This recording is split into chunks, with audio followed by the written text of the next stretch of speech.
small population. Half the population is Palestinian, which is subjugated. It's being suppressed and controlled and killed by the regime.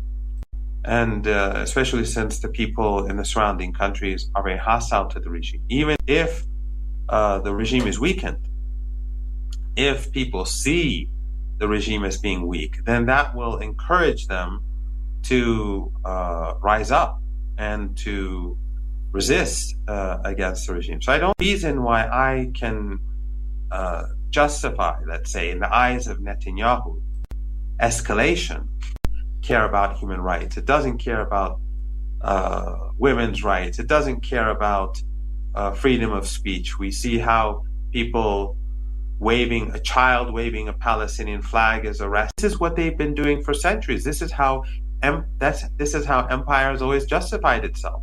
The weapons to slaughter and to kill, and the West is going on and say that these are Hezbollah strongholds, as you pointed out, or these are Hamas strongholds, trying to divide the region through race, through sectarianism. They use Wahhabis in particular alongside Saudi Arabia to create massive divisions.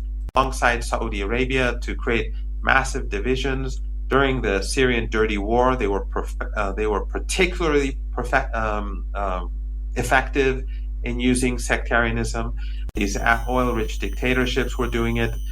I think public opinion is putting a lot of pressure on him. One thing that I've noticed in Turkey is that people are not happy with him, and now they recognize what the truth was in Syria and the destructive role that President Erdogan played in Syria. Now they see that he was willing to back then support these groups, ISIS and Al-Qaeda, and he still does support Al-Qaeda in Idlib today. And Hezbollah as a force, it has been untouched. True, they've murdered people, assassinated people in Beirut, but Beirut has always, as I said before, been the weakest link for Hezbollah. That's where they are going to do anything about this. They will continue to, the current regimes will continue to close their eyes to reality for as long as they can keep their eyes closed. How too, they took the southern half of the country in 5 days, in 4 days or 5 days. And back then, though, Hezbollah didn't exist. They said that they decapitated Hezbollah. It should be they should have an easy victory over Hezbollah in the south. That's not happening. It's tiring itself out. It's delegitimizing itself further in global public opinion and including in Western public opinion. No one is ever going to invest in this regime again.